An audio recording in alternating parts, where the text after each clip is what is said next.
Hello friends, welcome to Julina's kitchen. ഇന്ന് നമ്മൾ തയ്യാറാക്കാൻ പോകുന്നത് ഒരു അടിപൊളി കക്ക റോസ്റ്റാണ്. ഷാപ്പുകളിലൊക്കെ തയ്യാറാക്കുന്ന അതേ രീതിയിൽ. അപ്പോൾ നമുക്ക് അതെങ്ങനെയാണ് തയ്യാറാക്കേണ്ടതെന്നും എന്തൊക്കെയാണ് അതിൻ്റെ ഇൻഗ്രീഡിയൻസ് എന്നും നോക്കാം. ഇത് ഞാൻ നല്ലതുപോലെ കഴുകി വൃത്തിയാക്കി, ഇതിൻ്റെ അറ്റത്ത് ഒരു ചെറിയ അഴുക്കുണ്ടാവും കണ്ടോ, അതൊക്കെ നമ്മളിങ്ങനെ നെക്കിക്കളഞ്ഞ് എടുത്തിരിക്കുന്നതാട്ടോ. നല്ലതുപോലെ ക്ലീൻ ചെയ്തെടുക്കണം. ഇനി നമുക്കിതൊന്ന് വേവിച്ചെടുക്കാം. ആദ്യം നമുക്കൊരു കുക്കറിലേക്ക് നമ്മൾ കഴുകി വൃത്തിയാക്കി വെച്ചിരിക്കുന്ന കക്കിറച്ചി ഇട്ട് കൊടുക്കാം. കക്കിറച്ചിക്ക് നല്ല വേവുണ്ട് കേട്ടോ, അതാണ് ഞാൻ കുക്കറിലാക്കുന്നത്. ഇനി ഇതിലേക്ക് നമുക്ക് 1/2 ടീസ്പൂൺ മഞ്ഞൾപ്പൊടി ഇട്ട് കൊടുക്കാം. ഞാൻ 1/2 കിലോ കക്കയാട്ടോ എടുത്തിരിക്കുന്നത്. ഇനി ഇതിലേക്ക് നമുക്ക് അല്പം ഉപ്പിട്ട് കൊടുക്കാം. ഇനി ഇതിലേക്ക് നമുക്ക് 1 കപ്പ് വെള്ളം കൂടെ ഒഴിച്ചു കൊടുക്കാം. ഈ കക്കിറച്ചി നന്നായി വെന്ത് കിട്ടണം. ഇനി നമുക്കിത് അടച്ച് വെച്ച് ഒരു 5 വിസിൽ വരുന്നവരെ കേട്ടോ. കക്കിറച്ചിക്ക് നല്ല വേവുണ്ട്, അപ്പോൾ നമുക്ക് വേവിച്ചെടുക്കാം. ഇപ്പോൾ ഞാനൊരു കടായി വെച്ച് ചൂടാക്കിയിട്ടുണ്ട്. അതിലേക്ക് നമുക്ക് കുറച്ച് വെളിച്ചെണ്ണ ഒഴിച്ചു കൊടുക്കാം കേട്ടോ. കുറച്ചധികം വെളിച്ചെണ്ണ വേണം കേട്ടോ, എന്നാലേ കക്കിറച്ചിക്ക് ടേസ്റ്റ് ഉണ്ടാവുള്ളൂ. ഇപ്പോൾ വെളിച്ചെണ്ണ ചൂടായിട്ടുണ്ട്. ഇതിലേക്ക് നമുക്ക് കുറച്ച് നാളികേരക്കൊത്ത് ഇട്ട് കൊടുക്കാം കേട്ടോ.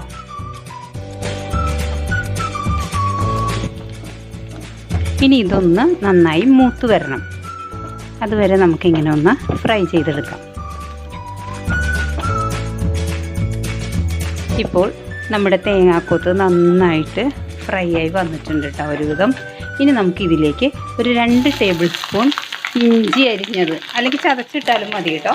അതിലേക്ക് 2 ടേബിൾ സ്പൂൺ വെളുത്തുള്ളിയും കൂടെ ഇട്ടിട്ട് ഒന്ന് മൂപ്പിക്കാം.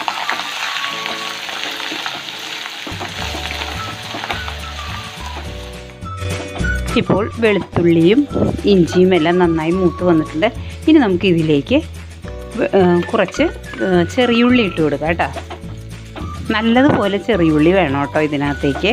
അപ്പം ഞാൻ ഇതിനകത്തൊരു 10-35 ചെറിയുള്ളി എടുത്തിട്ടുണ്ട്.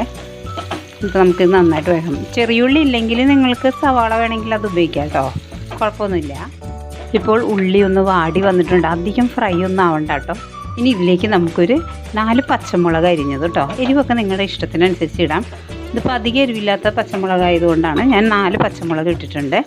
ഒപ്പം തന്നെ നമുക്കിതിലേക്ക് കുറച്ച് കറിവേപ്പിലയും കൂടെ ഇട്ട് കൊടുക്കാം. ഇപ്പോൾ പച്ചമുളകും നമ്മളിട്ടിരിക്കുന്ന വേപ്പിലേക്ക് ഒന്ന് വാടി വന്നിട്ടുണ്ട്. ഇതിലേക്ക് നമുക്ക് 1/2 ടീസ്പൂൺ മഞ്ഞൾപ്പൊടി ഇട്ട് കൊടുക്കാം കേട്ടോ. ആദ്യം നമ്മൾ മഞ്ഞൾപ്പൊടി ഇട്ടിട്ടാണ് കക്ക വേവിച്ചിരിക്കുന്നത്, എന്നാലും 1/2 ടീസ്പൂൺ അതിലിട്ടിട്ടുണ്ട്. അപ്പോൾ ഇതിലേക്ക് നമുക്ക് 1/2 ടീസ്പൂണും കൂടെ ഇട്ട് കൊടുക്കാം. അപ്പോൾ മഞ്ഞൾപ്പൊടി ഒന്ന് മൂത്ത് വന്നിട്ടുണ്ട്. ഇതിലേക്ക് നമുക്ക് ഇനി ഇട്ട് കൊടുക്കുന്നത് മുളക് പൊടിയാണ്. അത് 1 ടേബിൾ സ്പൂൺ സാദാ മുളക് പൊടി എരിവുള്ളതും 1 ടേബിൾ സ്പൂൺ കാശ്മീരി മുളക് പൊടിയും കൂടെ ആയിട്ട് ഇട്ടിരിക്കണേ. ഇപ്പോൾ മുളക് പൊടിയുടെ പച്ചമണമൊക്കെ ഒന്ന് മാറി. ഇനി നമുക്കിതിലേക്ക് 1 ടീസ്പൂൺ ഗരം മസാല ഇട്ട് കൊടുക്കാം കേട്ടോ. ഇനി നമുക്കിതിലേക്ക് അല്പം ഉപ്പിട്ട് കൊടുക്കാം. കക്കിറച്ചി വേവിച്ചപ്പോൾ നമ്മൾ ഉപ്പിട്ടിട്ടുണ്ട് കേട്ടോ, അപ്പോൾ അതനുസരിച്ചിട്ട് മതി ഇതിലേക്ക് ഉപ്പിടേണ്ടത്. നന്നായിട്ടൊന്ന് മിക്സ് ചെയ്ത് കൊടുക്കാം കേട്ടോ. ഇപ്പോൾ മസാല എല്ലാം നന്നായി മുരിഞ്ഞു വന്നിട്ടുണ്ട്. ഇനി നമ്മളുടെ കക്കിറച്ചി കണ്ടോ നന്നായി വെന്തിരിക്കുന്നുണ്ട് കേട്ടോ. അപ്പോൾ നമുക്ക് ഇതിലേക്ക് ഒഴിക്കാം. 5 മിനിറ്റ് നമ്മൾ വേവിച്ചെടുത്തതാണ് കേട്ടോ. 5 വിസിൽ എടുത്തിട്ട് നമ്മൾ വേവിച്ചെടുത്തതാണ്.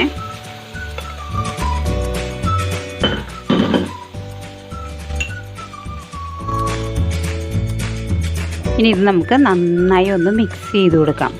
എന്നിട്ട് ഒരു 4 മിനിറ്റ് നമുക്കൊന്ന് മൂടി വെച്ച് വേവിക്കാം. ഈ മസാലയൊക്കെ ഇതിൽ പിടിച്ച് നന്നായിട്ട് ഇതിൻ്റെ ഗ്രേവിയൊക്കെ ഒന്ന് വറ്റി നല്ല റോസ്റ്റായിട്ട് വരണം.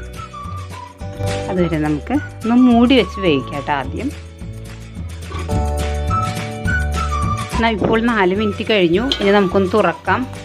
കണ്ടോ വെള്ളമൊക്കെ വറ്റി വന്നിട്ടുണ്ട്. ഇനി നമുക്ക് ഇതിലേക്ക് ചേർത്ത് കൊടുക്കേണ്ടത് കുരുമുളക് പൊടിയാണ്. അത് നല്ലതുപോലെ ചേർക്കണം കേട്ടോ, അതാണ് ഇതിൻ്റെ ടേസ്റ്റ്. ഞാൻ ഇതിലേക്ക് 1.5 ടേബിൾ സ്പൂൺ കുരുമുളക് പൊടി ഇട്ട് കൊടുക്കുന്നുണ്ട് കേട്ടോ. എന്നിട്ട് നമുക്ക് നന്നായിട്ടൊന്ന് മിക്സ് ചെയ്യാം.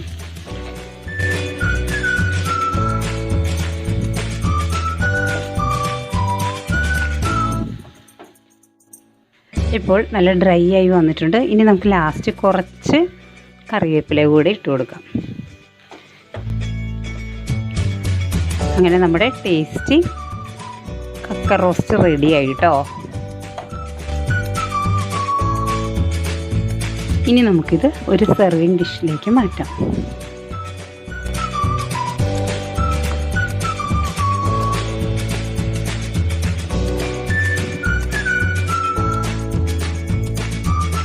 അങ്ങനെ നമ്മൾ നല്ല സൂപ്പറായിട്ടുള്ള കക്ക റോസ്റ്റ് റെഡിയാക്കി കഴിഞ്ഞു. നിങ്ങളെല്ലാവരും ഇത് ട്രൈ ചെയ്ത് നോക്കണം. നിങ്ങളുടെ ഫീഡ്ബാക്കൊക്കെ അറിയിക്കണം. അപ്പോൾ നമുക്ക് മറ്റൊരു റെസിപ്പിയുമായി വീണ്ടും കാണാം. Thanks for watching.